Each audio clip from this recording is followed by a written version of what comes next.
The list goes on and on. The injury bug has plagued the NFL, and it is honestly extremely sad to watch. A lot of these injuries were torn ACLs or torn meniscuses somewhere in the knee. Also, that happened in preseason, players like Derwin James. So, just an incredible loss of so many players that are going to be playing this season.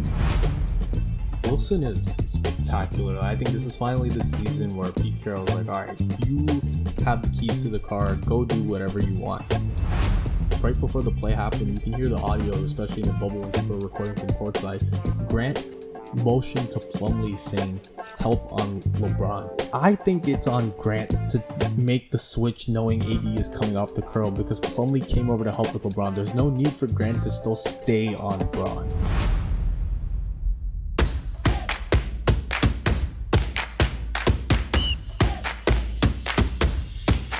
Hello, and welcome to another episode of the Walk-In Podcast. My name is Ani. My name is Shri. And man, did we have a crazy week 2 in the NFL. A lot of great games, but unfortunately, a lot of injuries. We also had an amazing game 2 of the Western Conference Finals, the Nuggets versus the Lakers, AD's buzzer beater. But first, let's dive right into the NFL because it's been a crazy weekend with so many injuries.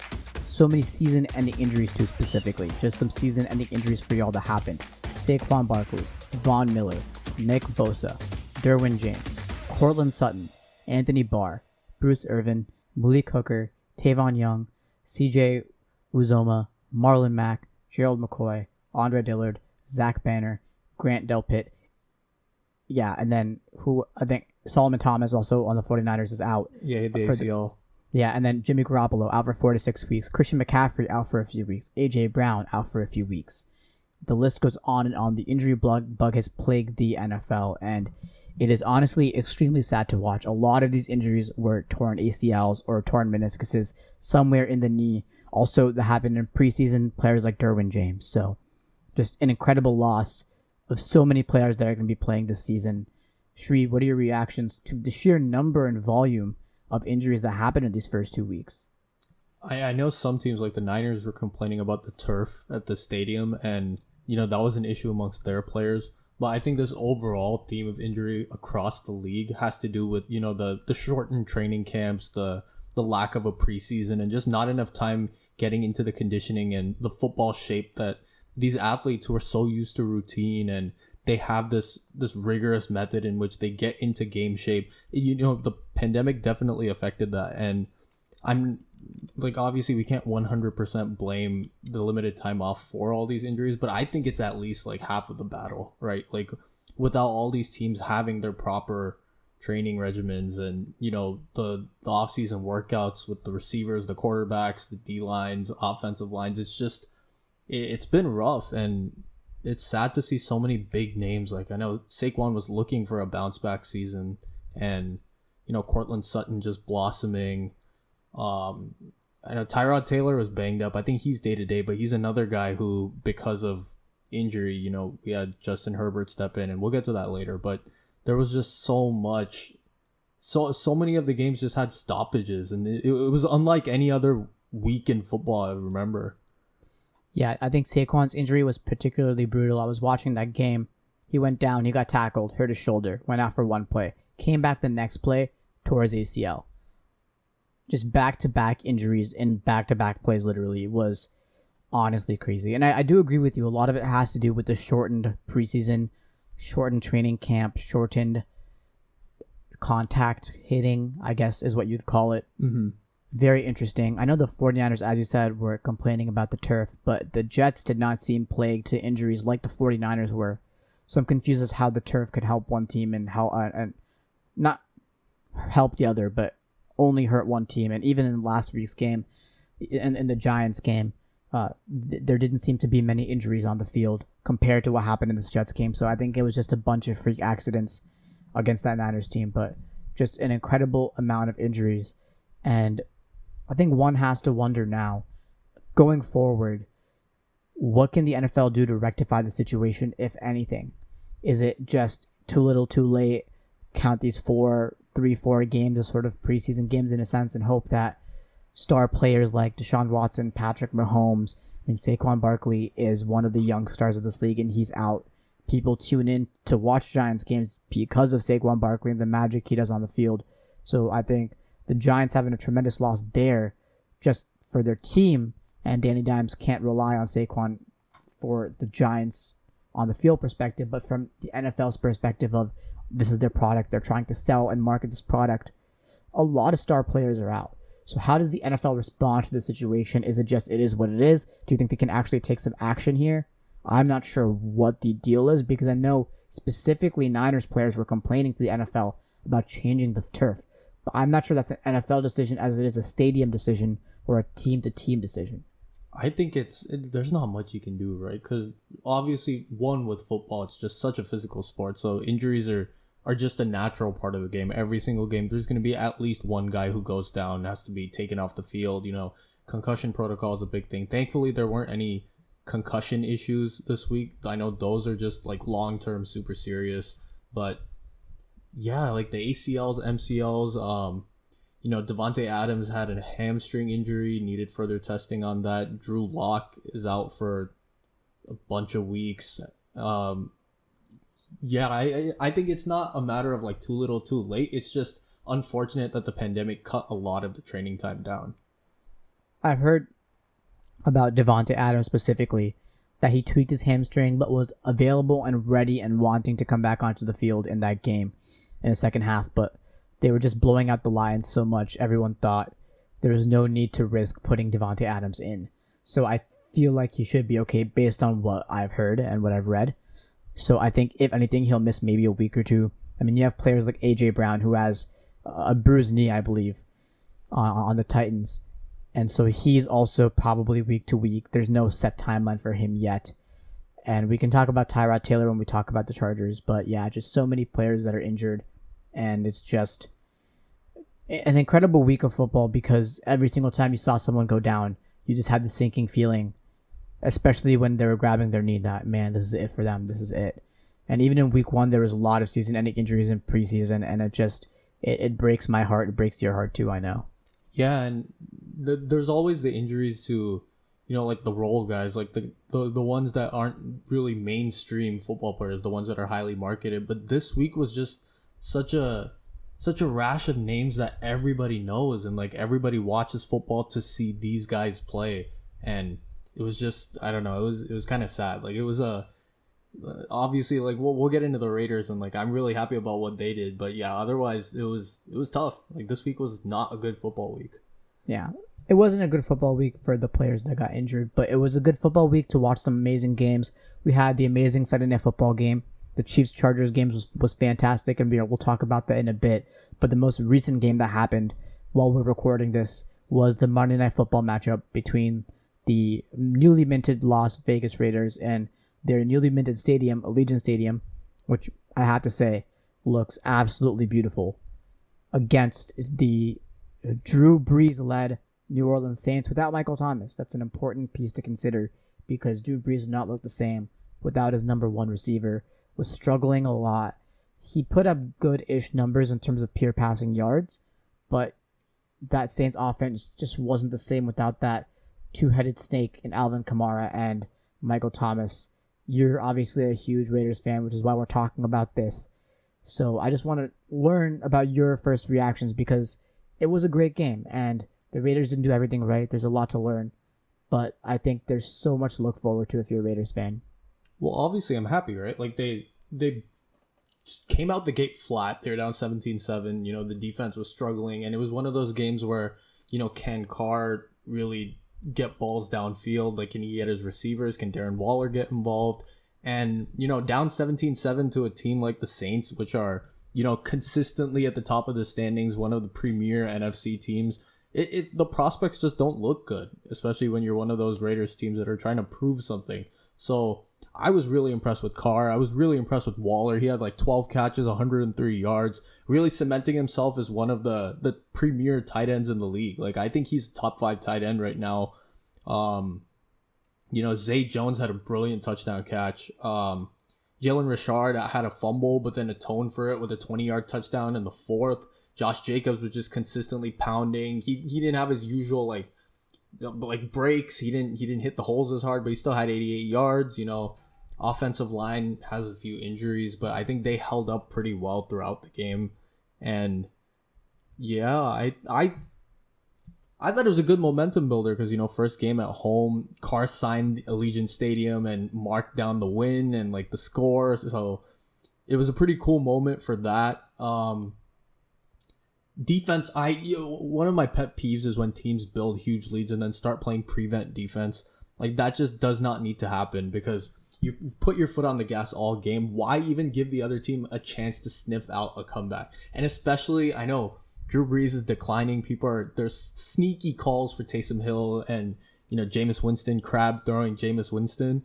But if it's Drew Brees in comeback mode, I'm still scared. Like he's still Drew Brees to me. So I want the Raiders defense to learn kind of like the keep your foot on the throat like the entire game. And that's something they'll learn the more they play and the more they mesh together. But really good job by Carr today, getting all his receivers involved, and the run game was solid. I think the run game is one of the strengths moving forward for the season. So,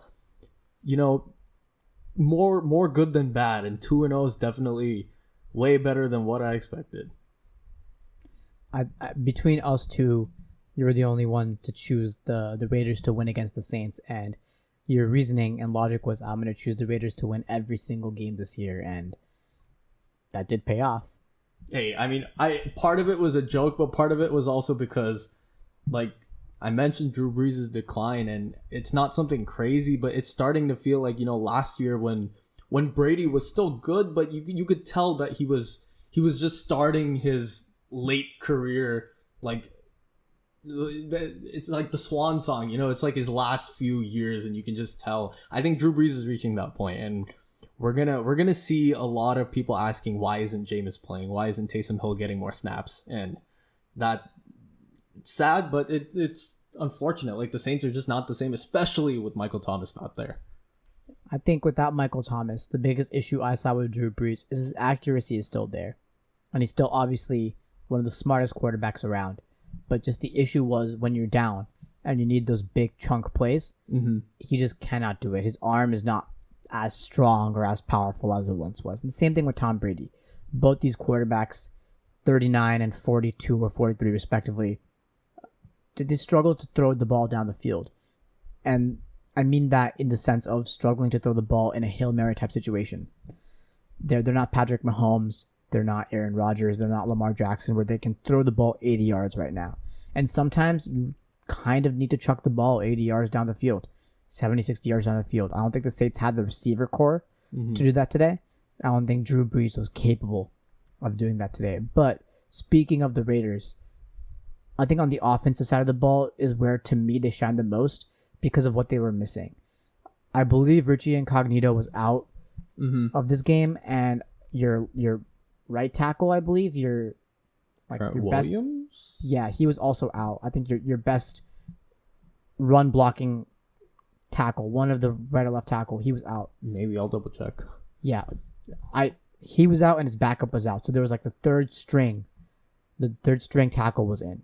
So considering all that, and Josh Jacobs rushed for 88 yards, I know it was on 28 carries, I believe, but 26 carries and high volume, but still a good number of yards. It was just, it was cool to see that the Raiders had a lot more inside their sleeve than what they're showing, and their depth is a lot better. And Hunter Renfrow had a couple of clutch catches, and you have two rookie wide receivers starting with Ruggs and Renfrow.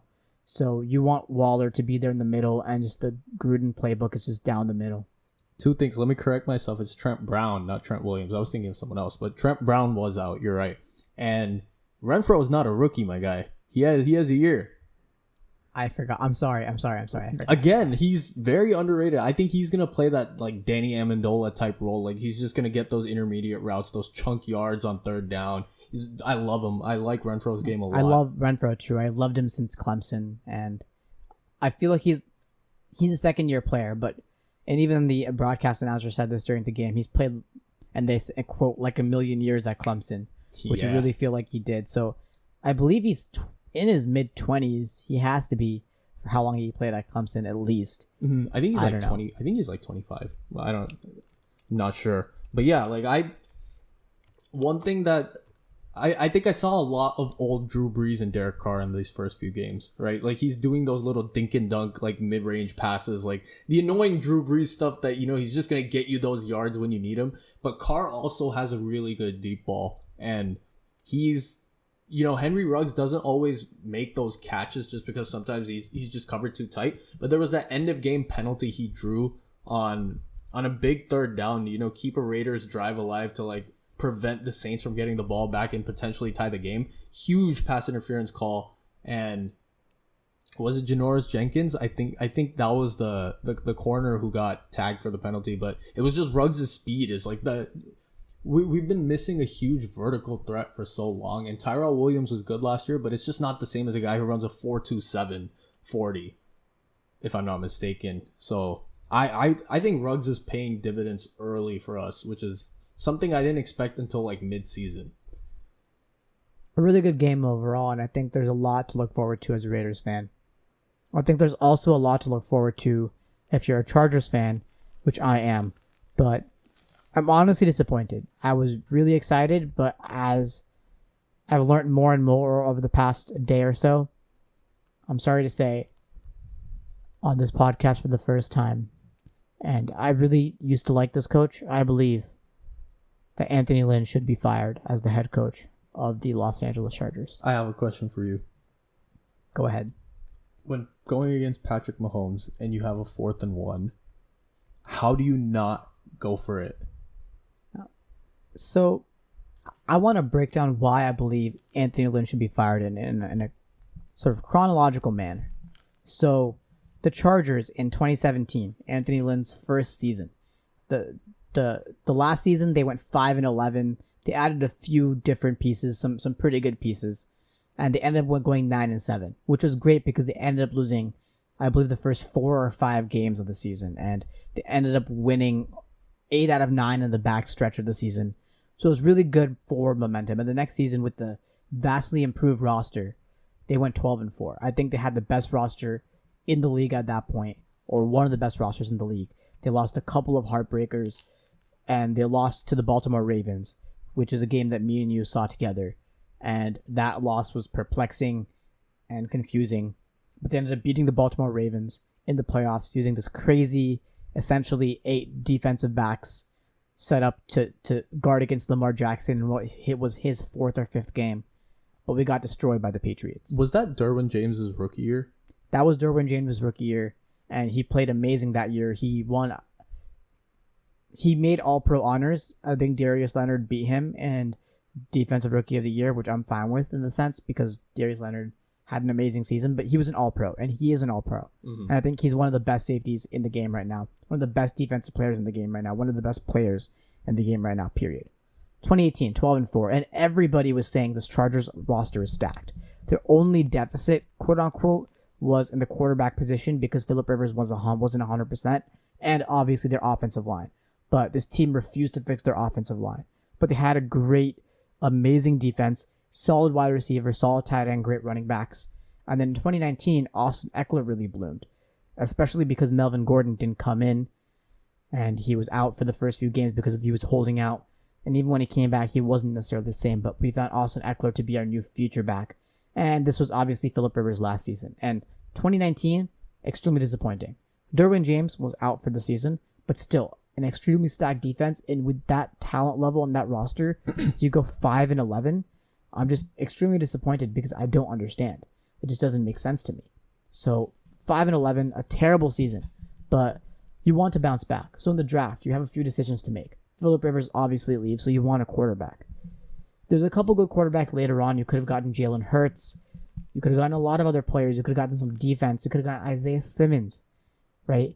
But instead, you went and picked Justin Herbert because Tua was gone and Joe Burrow was gone. And me and you ragged on the Herbert pick because, again, we saw him in real life. We didn't think he lived up to the hype. But you picked a quarterback. You picked a quarterback that you think is going to be the future of your franchise. So obviously, you want to train him. You want to put him in situations that will help him develop, help him win. And that totally makes sense. And with a limited offseason, with a limited training camp, He's supposedly a smart guy. He's supposedly one of the smartest quarterbacks of all time. But still, you just sort of want him to develop. And as you said, with Tyrod Taylor as your starting quarterback, it's just sort of okay. He's not going to lose you any games. He's not going to win you any games. That's something you said, and that's something I believe everybody in the NFL community believes. He's pretty standard. Then we saw the Week 1 matchup against the Bengals, which was last year the worst team in the league. They didn't have Geno Atkins. They didn't have a lot of their defense. It was a very new look for them. And still, the Chargers managed to eke out a win. In all honesty, we should have lost because we got very lucky by a missed kick by Randy Bullock and also a call in the end zone offensive pass interference, which, again, pushed the Bengals back. And so we should have lost that game to the worst team in the league.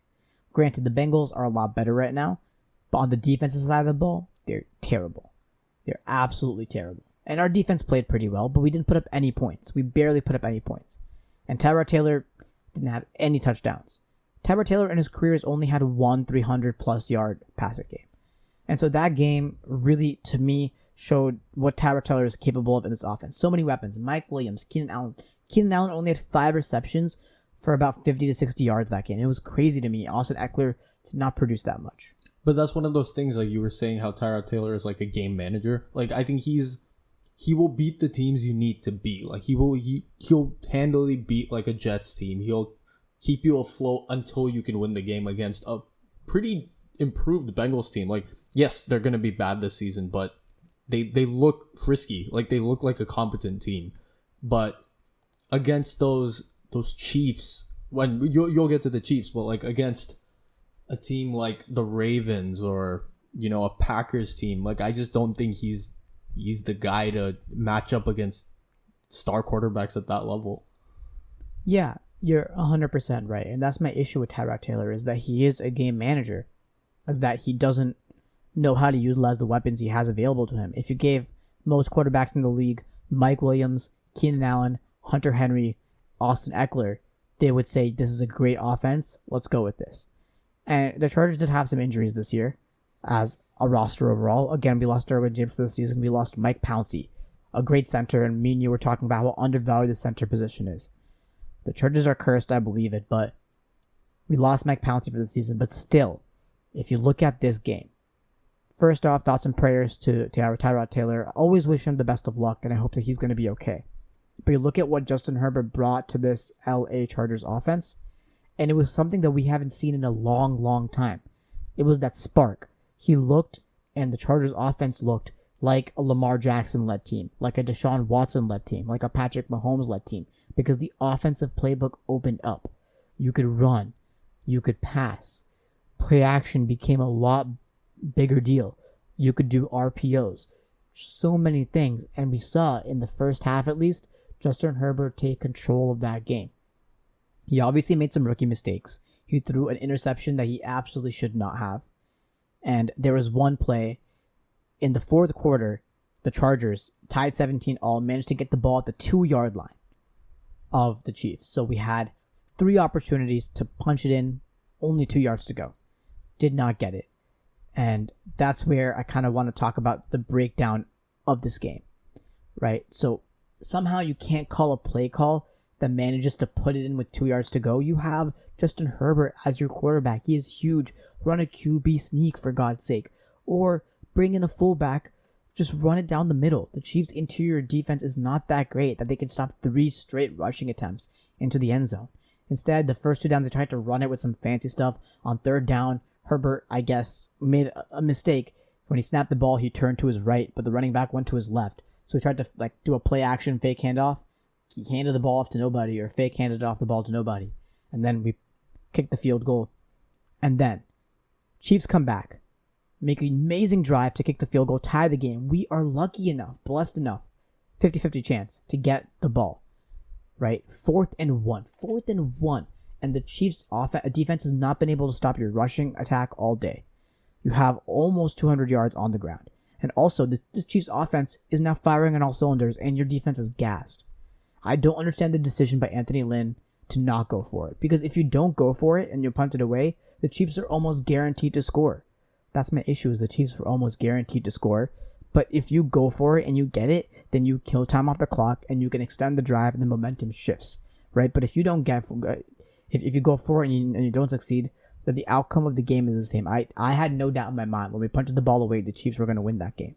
It was one of those like bang bang calls to make as a coach, because you've seen for all the warts the Chargers have overall as a roster, their defense came to play yesterday. There was at one point they shut up a stat that, you know, Mahomes was like 9 of 22 passing for like $120 or something. Like, it wasn't anything impressive. And yeah, he made some plays late in the fourth, but I guess let me pose this as a question.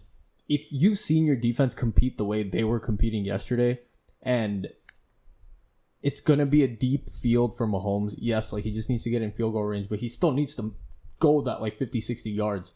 Like, would going for it be more of a sign that you don't trust your defense against Mahomes, or you truly believe that your offense will pick up that 1 yard? We look in the Super Bowl, one of the best defenses people see in the NFL, the 49ers defense. Mahomes destroyed them in that last drive. Mahomes at that point, in the fourth quarter and overtime, Mahomes was 17 for 20 with 185 yards and a touchdown. When the fourth quarter comes and you see Mahomes has built that momentum and has already managed to take the Chiefs down in a really far field and kick that field goal, and remember how close the Chiefs were to scoring a touchdown on that last drive. They were very close. They were in the red zone, and a lucky penalty and some good defense by the Chargers was able to stop them. Mm-hmm. If it was the old rules where they had to score a touchdown or something, it would have been a different story. But all they have to do is score a field goal. All they have to do is get to the 35-yard line, the 40-yard line, and your kicker just hit a 58-yard field goal. So I think Andy Reid would be comfortable kicking a 60-yard field goal. And I feel comfortable if I was the kicker, I could make that field goal. You just made a 58 earlier in the game. So for all those reasons, knowing all this in my head and seeing how well Patrick Mahomes, who I think might very well be one of the greatest players in NFL history, and I don't think I'm too premature in saying this, you see how transcendent he is on the field. You see he's literally the best player in the NFL right now. Right? It's not that I don't trust my defense. I don't trust any defense. You can't trust a defense against Patrick Mahomes. He cannot be stopped. Maybe on one drive he could be stopped, but you saw how much momentum he had. And more importantly, you saw how tired your defense was. They played super well the entire game until the fourth quarter because this Chiefs offense is too explosive. You don't have Derwin James to shut down Kelsey, so you're worried about Kelsey. You're worried about Mecole Robinson, right? You're worried about Mecole Hardman. Mecole Hardman, sorry, and then also Robinson, right? He's another receiver on the Chiefs. Robinson, right? Yeah, DeMarcus Robinson. And then you're worried about Tyreek Hill, who I didn't even mention, Clyde Edwards-Helaire. The weapons they have are amazing. So to worry about all those players, your defense must be so tired mentally, physically. Here's another question. So you mentioned that, you know, they had the ball at the 2 and they couldn't punch it in. Was any of that, you think that could have played a factor in, like, if you just need a yard, but just earlier it looked like they couldn't get it in the red zone? Like, I as a coach, like, it's so crazy thinking about all those possibilities when you're just trying to come up with like a decision that makes or breaks the game. Yeah, but for me, this is the thing. You're playing the defending Super Bowl champions, and you have a rookie quarterback in his first ever start. You're missing your best and star defensive player, and your best lineman, and your most important player on the offense line, on the offensive line, Mac Pouncey, right? Mm-hmm. You aren't supposed to be in the situation where the game is tied. The fact that you're in this is lucky, so might as well go for it, right? You aren't supposed to be in the situation where you could have a chance to win the game. It's supposed to be a blowout. Patrick Mahomes is supposed to drop 50 on you while scoring like all the points himself and dropping 500 yards, and their defense is supposed to smother you. But this isn't supposed to happen. So the fact that this situation ended up coming up, it's 4th and 1. Just quarterback sneak it. I don't care. I think the play calls at the 2-yard line were all terrible. And I think you learn from that and you see, we shouldn't do this. We shouldn't go out of shotgun. Just under center, snap the ball. Austin Eckler down the middle, something, whatever. These are all learning opportunities. Here's my last thing I'll say on this game. Like, I thought it was a safe play call. I don't think it was a bad call just because no coach is thinking, like, what you said is what we all think, right? Like, yeah, you're tied with the Chiefs. Like, obviously, you got to go for it if you have this chance. But no staff, no coordinators, no head coaches thinking, oh wow, I'm so lucky to be here. Like it's a tie game, right? Like they're playing the odds, they're playing the percentages. Like if we punt this away, they still have a long field to make. Like they have, and against the defense that's played as well as they did today, yeah, they were getting tired, but the Chiefs had 17 points in the fourth quarter. That's so unheard of for a team that, it's not uncommon if they put out like 50. So But they scored all 17 in the fourth quarter, which is the issue. They were shut out through 3? No, sorry. They scored 3 points. They scored their first touchdown in the third quarter, I thought. They scored a touchdown in the third, right? Did they? I think it might have been closer to the end of the third. Regardless, in the fourth quarter, they had an amazing drive. They scored at least 10 points in the fourth quarter. They had that Tyreek Hill touchdown catch and a field goal, right? So I think my issue is not that you're supposed to be I'm so lucky, but you have the opportunity, right? And you have to take the opportunity in your hand. You're an NFL head coach. You're playing against the greatest player of all time, one of the greatest teams of all time. You can't not take this opportunity. And also you talk about statistics. I think statistics would be on my side. I think the Chargers going for it in a 4th and 1 situation on like the 34-yard line are more likely than not statistically going to get that first down compared to punting it and giving the ball to Patrick Mahomes at the 20-yard line. And all he needs is to advance the ball to the 38-yard line. Statistically, Patrick Mahomes is more likely to do that than you not being able to convert on that 4th down. But you don't do that call, right? And you obviously lose the game. And I do want to give credit, obviously, to Harrison Butker. The man is crazy. He's insane. Kicker for the Chiefs made a 53-yard field goal that got called off because of a 5-yard false start penalty. Made a 58-yard field goal that got called off because of a timeout. No, but he was iced by his own team. Yeah. No, it was the Chargers that called the timeout. Okay, but I think the graphic showed that Kansas City called the timeout, it was the Chargers that called the timeout. And then once again, he made a 58-yard field goal. So essentially, he made two 58-yarders and a 53-yarder all within the span of like 2 minutes, right? To have the leg power, and especially towards the end of the game when you've already made a 58-yarder earlier in the game, made all 3 of those kicks. I think in that situation, I can only give props to Harrison Butker. But my point being is this. Coaching decisions that could potentially sway games are the reason that some coaches are great and some coaches are not.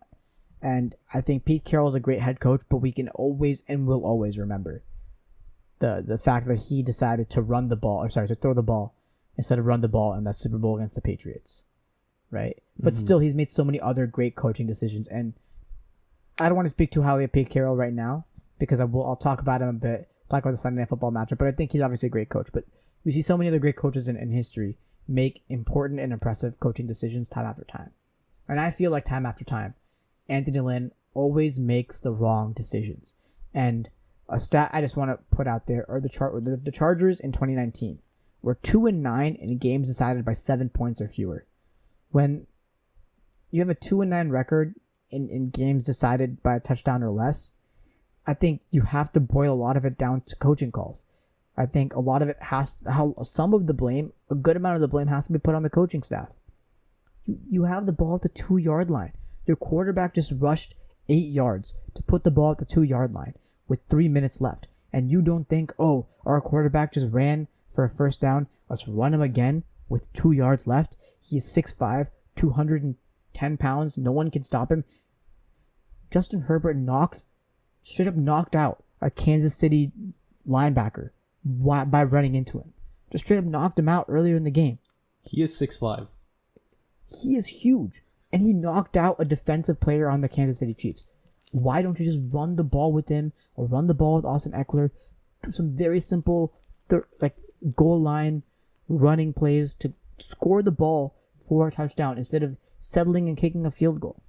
One thing I am noticing in the NFL this year, and it's part head coach and part just players really wanting to do it, there's a lot of 4th down, like going for it moments. Like I've seen far fewer punts. I'm seeing and Ron Rivera was one of the first guys to really, riverboat Ron. Prayers out to him. He's dealing with cancer right now, so I hope he's okay. But he, with the Panthers and their glory years with Cam and Greg Olsen and everybody, they went for it a lot on 4th, and more often than not, it helped out the Panthers, especially in that 15-1 season. Crazy. And this season we're seeing a ton of coaches just going for it. Andy Reid's doing that a lot, and when you have someone like Mahomes and all the weapons he has, it makes sense. And I think it comes down to trusting your players. Like, does Anthony Lynn trust a rookie quarterback? Does he trust his rookie players? Great segue, which was unplanned because Anthony Lynn said this earlier today. There's a lot we didn't get done with Justin on the field yesterday. He's a backup for a reason. He believes, and he is adamant, that Tyrod Taylor will be the starting quarterback for the Chargers. I don't understand the sentiment, but more importantly, I don't like the way he's talking about Justin Herbert. Did he say that, like, quote unquote? This is a quote. Oh, that's rough if you're Herbert. Right? Because you did all you could. You made one mistake, right? But you still were able to keep your team in that game. And if your coach gave you the opportunity to win, I'm sure you would have. But your coach says, there's a lot we didn't get done with Justin on the field yesterday. He's a backup for a reason. There's a nicer way of putting that as a coach. Oh, especially when Herbert does all the things he did in that game. Look, to a certain extent, Anthony Lynn is right.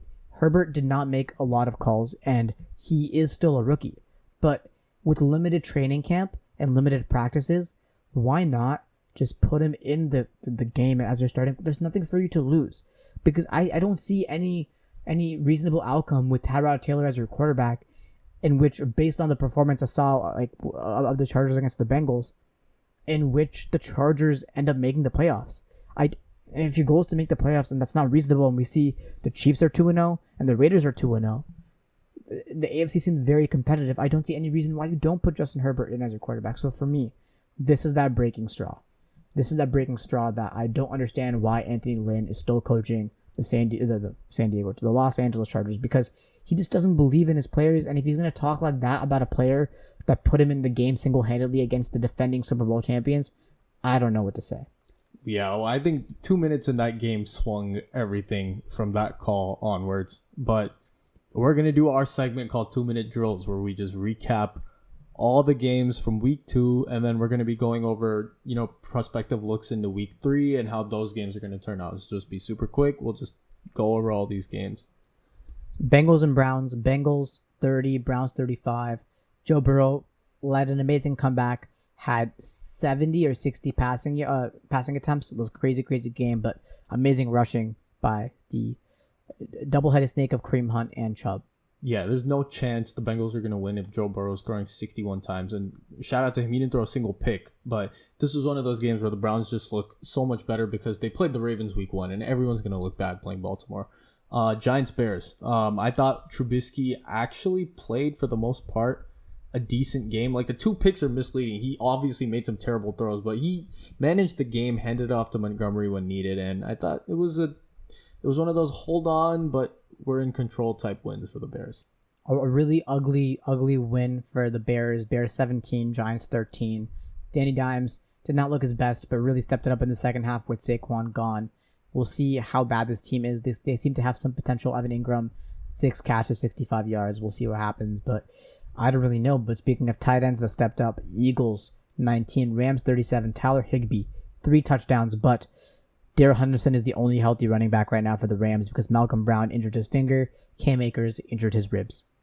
This was just a rough game if you're an Eagles fan, because a lot of people are saying Carson Wentz experiment is nearing its end, and I like Wentz, but it's not been great for the first 2 games, and Miles Sanders is a bright spot. I like him a lot. And Jalen Reagor did really well too. Cowboys 40, Falcons 39. One of the craziest games we've seen in a while. Falcons are by far the worst coached team in the NFL. Last week and this week can only speak to that. Teams that had scored 39 points, at least 39 points, and committed 0 turnovers were 440 and 0 up until yesterday. The Cowboys are the first team to beat a team that scored 39 points and didn't commit a single turnover. And also, the Falcons had 3 takeaways. I'm amazed that nobody on that team, on the Falcons team, was able to touch the ball when the onside kick was committed. I just don't have any words for this game. I was watching this game just because it was one of those interesting games with 2 teams with crazy high-powered offenses. Falcons looked in control. It was just kind of in the background while I was doing something else. And, the Cowboys scored, made it like a 9-point game, and then they scored again. And never, not even one moment in that game did I think, the Cowboys might actually win this. Even when the onside kick was coming, I was thinking, they don't have Younghoe Koo. Like, they can't do it. But what a kick from Zerline. Like, that was one of the UFO crazy spinny onside kicks I've ever seen. So I'm mad because I thought the Falcons were going to be a playoff team this year. Yeah, Falcons had a 99% chance of winning that game. Did not end up winning that game. Buccaneers 31, Panthers 17. Christian McCaffrey injured about halfway through that game. Teddy Bridgewater looked okay, but I don't know. This Buccaneers team seems to be hitting its stride. Their defense seems to be doing a lot better. Robbie Anderson did have 109 yards, but still, I don't know. This Buccaneers team seems to be doing okay, and Tom Brady did a lot better this week than against last week against the Saints. He still looked a little shaky, but I think the Evans-Brady connection is like really starting to find its groove, and he's probably the best receiver that Brady's played with in a while, since maybe like prime Randy Moss. So not discounting what Edelman does, what Amendola did, what Wes Welker did, but Mike Evans is just a different breed. Yeah. 49ers 31, Jets 13. The 49ers were able to convert a 3rd and 33, and that just tells you how bad the Jets team is. This game was only so close because the entire 49ers roster got injured, so I don't really want to speak more on this game because the Jets are the worst team in the NFL. Yeah, this is the infirmary game for the Niners. It's one of those, like, you just feel terrible after a win type games. So we'll let Niners fans mourn for a while. Steelers 26, Broncos 21. Game was very, very close. Drew Lock gets injured pretty early. Jeff Driscoll comes in. Throws a pick that wasn't really his fault. Gets bounced off another player. But still threw for 256 yards, 2 touchdowns. Melvin Gordon looked okay, but honestly, bright spot for the Broncos because a lot of the players are injured, but managed to put up a fight against a very efficient and a very good Steelers defense. And for the Steelers, Big Ben looked okay. The running backs actually ended up pulling through. Thought James Conner was going to be injured, ended up playing, so didn't end up not being injured. And Snell also ended up pulling through, but a very, very tight game towards the end. Surprised the Broncos came back. Yeah, they're one of those good bad teams, and they'll always be in games. Pittsburgh just has crazy drafting talent for wide receivers. Like Chase Claypool already looks like a star, and it's been 2 games. And Eric Ebron still hasn't gotten it going in the season. I think he's going to play a bigger role as we go forward in these games. Yeah. Titans 33, Jaguars 30. Very interesting game. A lot of back and forth. Gostkowski hit a great field goal, missed an extra point. So the woes of Gostkowski again and again. But looks like Ryan Tannehill is actually deservedly getting paid. How much he's getting paid, I don't know. But bright spot for Gardner Minshew is that he did end up throwing 3 touchdowns, so good for him. If you have Minshew, you're just always going to be in the game. He's one of those really... He's like a savant almost. He's taking on this like epic glory status of the NFL. He was kind of a meme last year, but then he caught on Minshew mania. So he's fun to watch. Yeah. Lions 21, Packers 42. Aaron Jones is a beast, and the Lions suck. The Lions have lost 11 straight games dating to last year. So, and they've blown double-digit leads in a lot of these games. They were up 14-3, but Packers Matt are Patricia, man, too good, man. Packers are a class above. And that 14-3 comeback was for a good amount without even giving Devontae Adams the ball. He didn't have that many catches. It was basically all on the shoulders of Aaron Jones. That was a great game to watch until it became a blowout. Bills 31, Dolphins 28. A very close game that actually I didn't get to watch a lot of because the TV crews could not broadcast the signal out. So no one actually got to watch about half this game. But Josh Allen looks mighty good, but it was a very close game, very misleading stats-wise, but yeah. Has there been any offseason signing who's helped a quarterback more than what Stephon Diggs has done for Josh Allen? Like that connection looks dynamic. He had 153 yards, 8 catches, touchdowns. So I like what I'm seeing from the Bills so far, but it is concerning that they only won by 3 against a pretty under talent matchup Dolphins team. I don't know how to word that. Colts 28, Vikings 11. The Colts essentially shut out the Vikings, but they did have a few losses. Obviously, Malik Hooker is going to be out. And for Philip Rivers, one of his, I guess, now favorite targets, Michael Pittman Jr., we'll see about his injury status. So, I don't know, but Mo Alley Cox had a great game. Jonathan Taylor rushed for over 100 yards for first time in his career and scored his first career touchdown. So good looks for the Colts, but terrible looks for the Vikings to not get it started on offense and just, shut down defense by this honestly pretty good Colts defense, I guess. I'm going to read you Kirk Cousins' stats from this game, and you tell me if I could do better. 11 of 26, no touchdowns, 3 picks. You know who this reminds me of? Nathan Peterman, the legend. I mean, if you have Adam Thielen, Kyle Rudolph, and Dalvin Cook as your people on your team, I think you could do better. But Justin Jefferson did get some catches, so good for him. Washington football team 15, Cardinals 30. Kyler Murray looks unstoppable on this Washington team. I thought they put up more of a fight. They did come back towards the end, but the Cardinals, man, they look really put together. Kyler Murray's going to get some MVP buzz, and it's very Russell Wilson-esque what he does. And a lot of these quarterbacks are just having crazy rushing touchdown. They're gonna have a lot. They're gonna have double-digit rushing touchdown totals by the end of the year. Ravens 33, Texans 16. Pretty much what we expected is Lamar Jackson comes out. Texans defense cannot handle him. Deshaun Watson puts his everything, his body, his soul, his life on the line. The Texans are not able to pull through for him, and one man cannot carry a football team no matter how hard he tries. 99% of the league plays football. Deshaun Watson plays an extreme sport. That is his status as a QB behind that offensive line. It's rough. Chiefs 23, Chargers 20. We've already talked way too much in depth about that. Let's skip. Seahawks 35, Patriots 30 in a very entertaining Sunday Night Football. Cam Newton looks amazing on this Patriots team. 1 attempt short, 1 yard short of winning this game against the Seahawks, but I believe right now the best player in the NFL, other than Patrick Mahomes, has to be Russell Wilson. He threw some dimes yesterday, some absolute dimes, and I was just blown away a few of those throws he made, man. Yeah, Wilson is spectacular. I think this is finally the season where Pete Carroll's like, all right, you have the keys to the car. Go do whatever you want. I want to real quickly about Cam.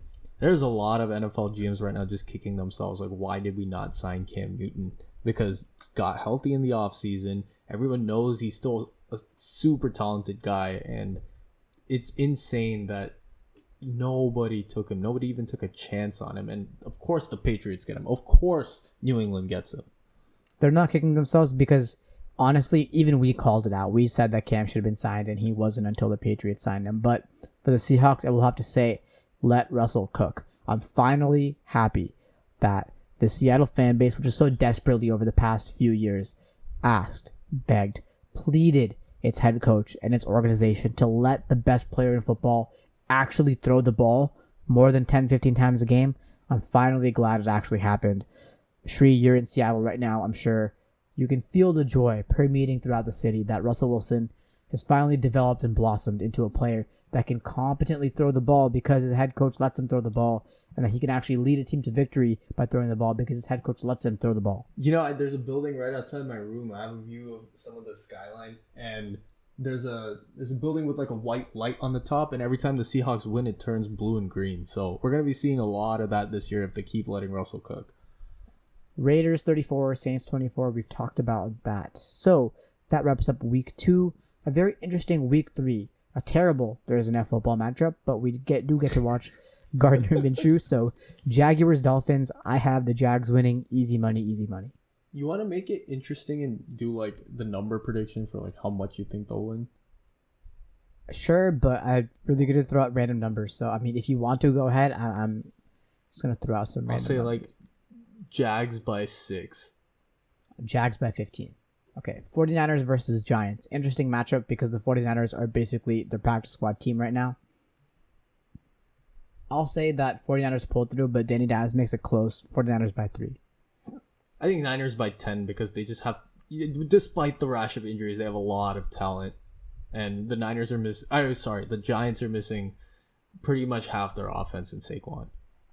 Oh, wow. Also, interesting note here. The 49ers are playing their second straight game at MetLife Stadium because they played the Jets last week, and the Giants and the Jets share the same stadium. So I guess they're not going home to San Francisco, but very interesting because they obviously complained about the field. So we'll see if the injury bug strikes them again.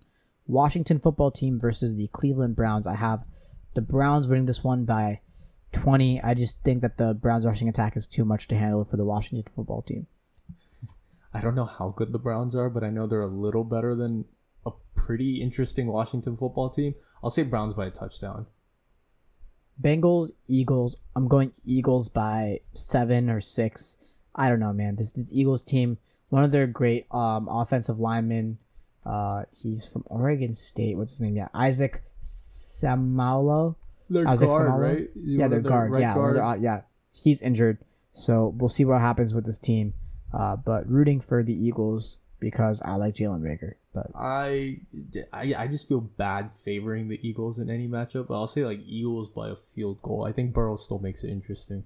yeah. Love Joe Burrow though. He's my new favorite player in the league. So okay, Raiders, Patriots. I'm going Patriots by 10. I think I don't know. It's just a bit too hard to stop this Cam Newton rushing attack. I don't think the Raiders can have 2 straight weeks of amazing defense. Well, here's the thing. The Pats secondary got cooked by a quarterback who knew how to make throws. And I'm not saying Derek Carr is Russell Wilson, but I'm saying he does know how to make the throws. And, the Raiders are moving the ball this season very effectively, and it's not their offense that's an issue. So I think this is going to be one of those shootouts. And, again, logic says New England, but my heart says Raiders by 6. Falcons, Bears. If the Falcons don't win this game, I don't know what is going to happen to Dan Quinn. Falcons by 12. Yeah, I think Falcons by a field goal. I think this is one of those desperation games where you're already 0-2, and if you want to stay in the division race, even for that extra wild card spot, you need this game, especially against a Bears team that hasn't looked great, but at least they've looked competent. So the Falcons, this is one of their measuring stick games. Rams, Bills. I think the Bills will make it really close. I think the Rams eke it out by a field goal, but I don't know. I think the Bills might win this game too. This is a pick 'em. Like, I really don't know. Because both teams are good. Both teams have some obvious deficiencies. I think the Bills on offense, they still need to figure out some things, and the Rams offenses looked okay, and the defenses looked okay too. They just won because of pure talent so far, but we'll see. Texans, Steelers. I'm also a bit confused on this one because the Texans have not been playing up to their level, and the Steelers have not been playing up to their level. They did not look too great in the second half against the Broncos, so I'm gonna have to pick the Texans. I don't feel confident about this. I'll say Texans by like a field goal. I'm sure it's gonna be a close game. I don't know. Early season, the Steelers look like they just have a couple more skill guys than the Texans, and while I do like Watson more than Big Ben, I think Big Ben does know how to make use of his receivers. So, I don't know. I'm going to go Pittsburgh by 3. Titans, Vikings. If the past 2 games have been any indication for the Vikings, I'm going to go Titans by 10. Yeah, Titans by... Could this be a trap game where, Kirk Cousins, last year when he struggled, he made these all like apology podcasts or whatever, and talked to Adam Thielen, talked to Stephon Diggs, told him, we're going to get you more involved. Does Cousins with this big contract, and he's the guy in Minnesota for now, like, does he bounce back? I don't know. Yeah, Titans by a touchdown, I guess. Panthers, Chargers. If Tyrod Taylor starts, Panthers win the game. If Justin Herbert starts, Chargers win the game. So I'll go ahead and say the Panthers are going to win the game.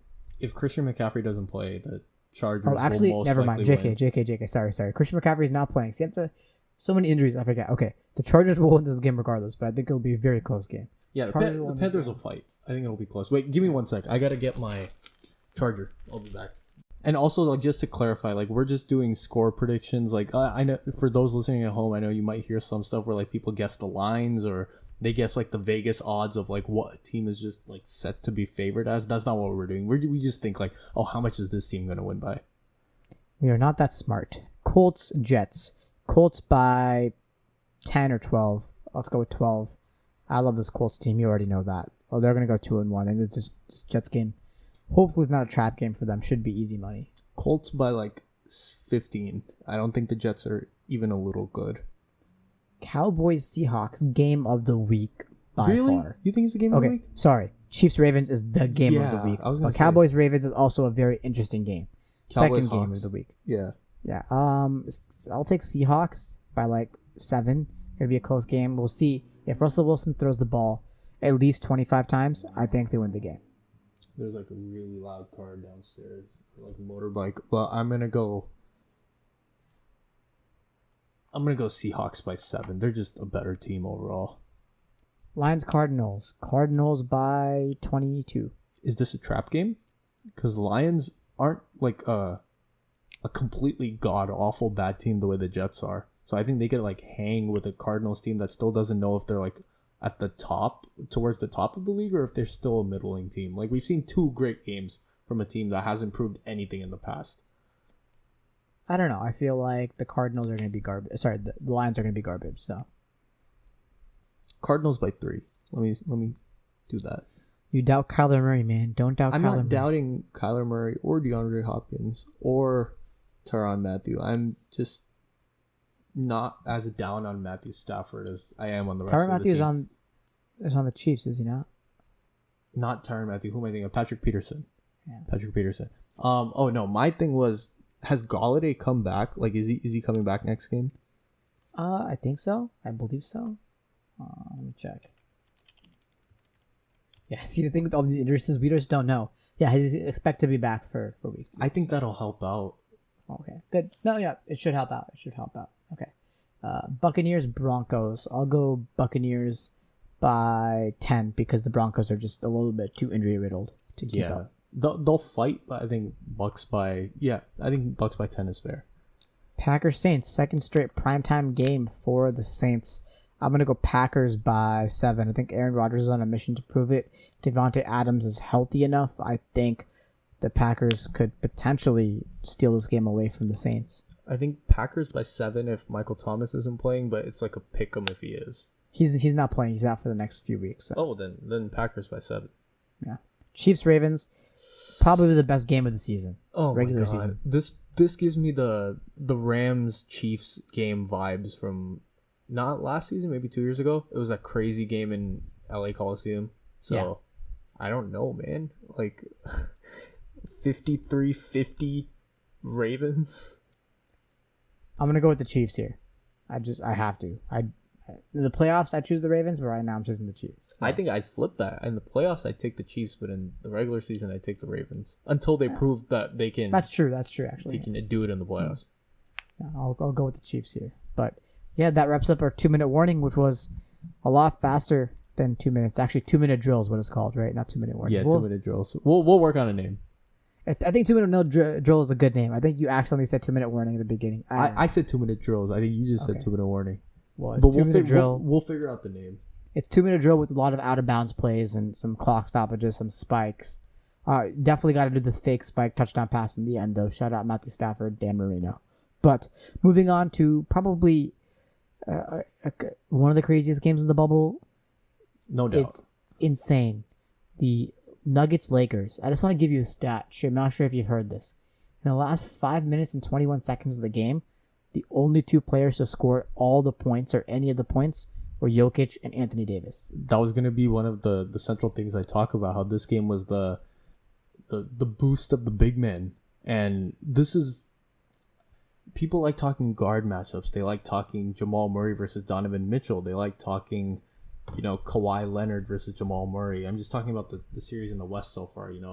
People make such a big deal about like the wings in the East, like Pascal Siakam, Jason Tatum, and now there's, Jimmy Butler, Jason Tatum, Jaylen Brown. Nobody talks about centers that way, and it's very refreshing to see 2 big men just go at it. And the crazy thing about this is that they were going at each other. Like when down the stretch of that game, when Jokic just decided, you know what, I'm gonna turn up the heat. I'm gonna start scoring. There was one play where he ended up with that little baby hook in the post. He just took Anthony Davis down in the post. And this, mind you, is like the runner-up for Defensive Player of the Year. He's like a big guy. He's a strong guy. And Jokic just made him look like a baby. Like, AD's 6'10", and he's huge, but there's like a tangible difference when you're a 7-footer and built the way Jokic is. Like, he's not the strongest guy, but he's a lot of human. Let me put it like that.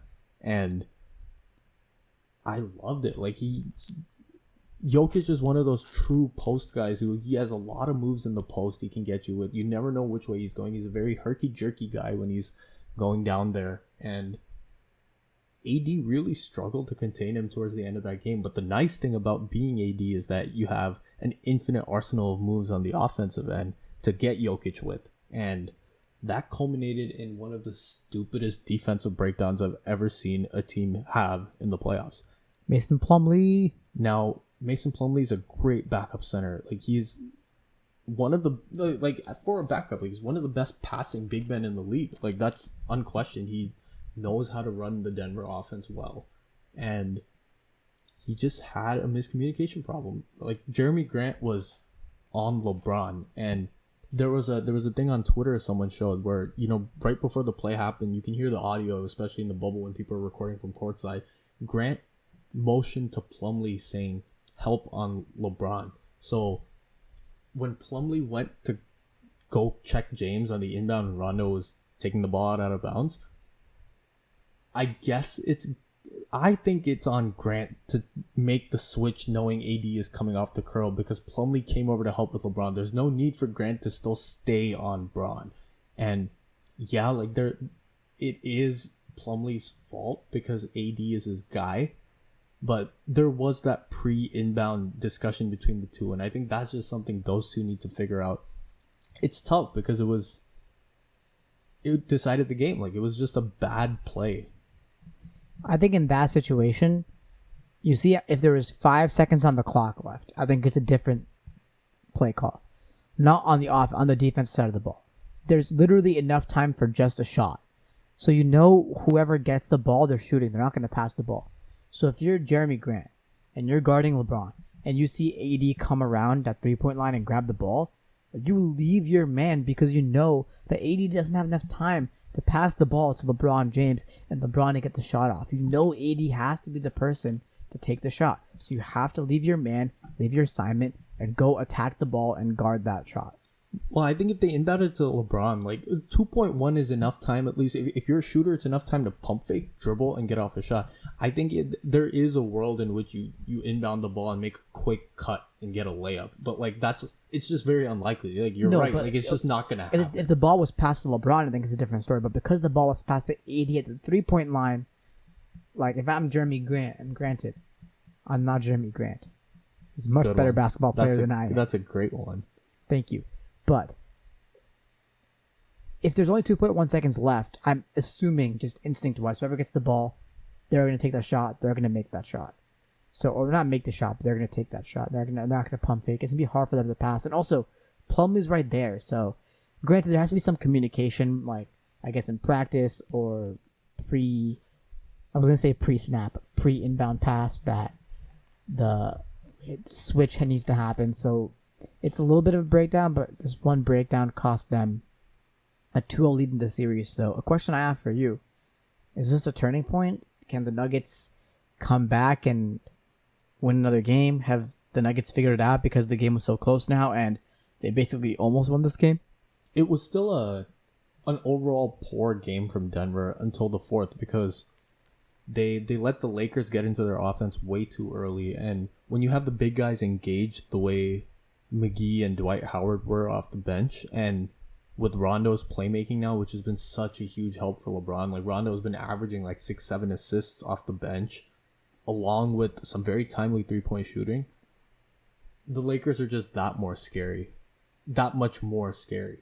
And one of the things I really like from LA is that all their energy guys off the bench have been doing it on the defensive end. It's not necessarily the offense, because, like, you expect Danny Green and KCP to give you that, like, 8, 9, 10 points a game, and KCP's been huge for them in these playoffs. But guys like Caruso, who you just want on the floor because of their ball IQ and what they do for the team overall, he had a dunk in this game, he had a crazy block, he had energy steals, he's always hustling, diving on the floor, making great reads, knows the offense really well.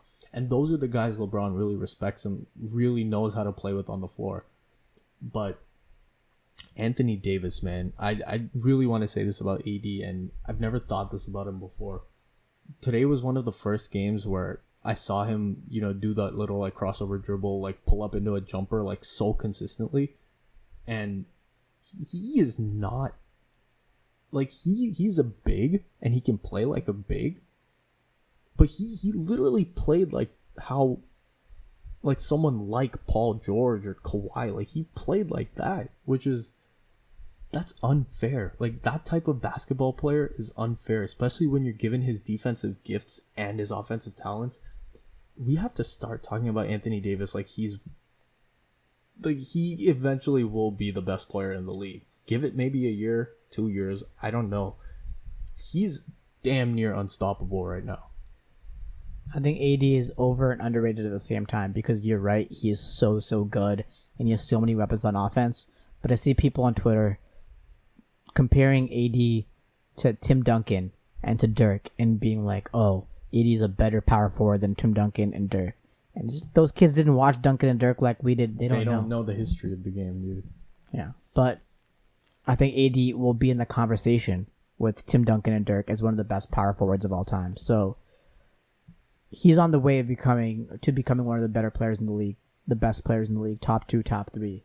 I think he's definitely top 5 right now. So a lot of good things happened for both teams in that game. Just so close for the Nuggets. So I think, they can really capitalize on this momentum and potentially win and steal a game, 2 games, get the momentum back, even the series, get something going from this series. One thing I really liked about the Nuggets were some of their end of the bench guys who came in. Like PJ Dozier was huge for them. Like in a time where they were struggling to get offense, he was generating steals and getting those and one transition buckets.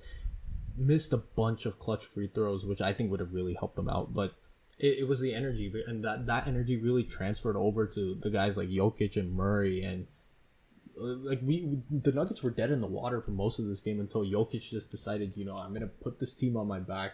These guys off the bench are doing it. Like I need to really step it up, and then started hitting his jump shots. Got his little mid-range game going. Worked the post. So those energy guys off the bench are huge for Denver's stars to, trust them with looks. Michael Porter Jr. had a decent game today.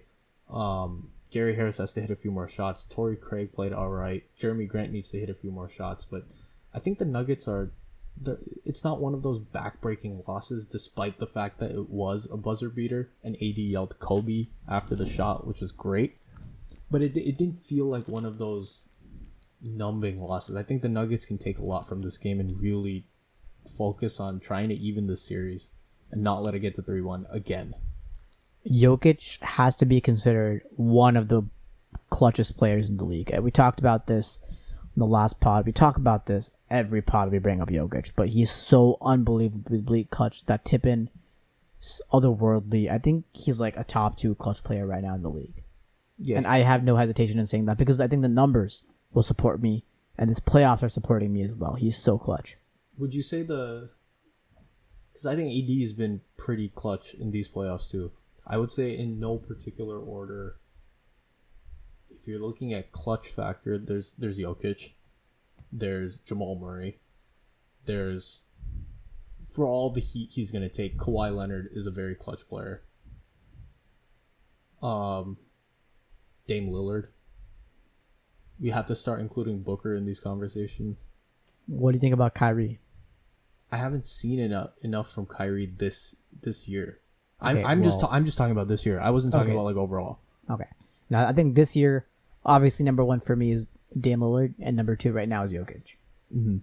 Yeah, just it is what it is. But there's a lot to see in this Western Conference Finals. In the Eastern Conference Finals, 2-1 lead by the Heat. Celtics came back, took a game that was in their hands. The Heat sort of came back from it a little bit, but really interesting to see where that series goes. And that about wraps up another episode of the Locked In Podcast. A lot of NFL talk, a little bit of NBA talk, no NHL talk, although Stanley Cup Finals are going on and the series is even. So excited to see what this Lightning team does against the Dallas Stars. Very weird matchup, Dallas versus Tampa Bay, 2 hockey capitals of the world, as we all know. But shout out Tampa, because last season they were the points leader for their conference and got bounced in the first round. Awful first round loss. President's Trophy winning, and it was just disappointing. But this year they really bounced back, and for all you hockey fans out there, we care. We do care. And we care, but just not enough to talk about it on the podcast. That's very fair. And the MLB playoffs are, shaping up. The A's look really good. The Giants are fighting for that wild card spot. So exciting. A lot of good stuff going on in the sports world, but that's it. I think follow us on Insta. It's at podcast.lockedin. And our website is www.lockedinpod.com. We're going to keep updating that with articles, and we're going to actually start writing on it at some point. One of these days we will, but it's probably not today. We'll have all the episodes there on, of course. If you have any famous people we haven't done this in a while, but if you have any famous people hit us up, because we want guests. We're grinding. We're trying to find you guys guests, and we're gonna hopefully get some football players on and some coaches, something going on like that. But yeah, I don't know. It's a slow time for guests right now. They're all busy. But we will always try and give you guys the best content. Again, please feel free to follow us on our Instagram page, and as always, stay safe and wash your hands. Wash your hands, people. Peace.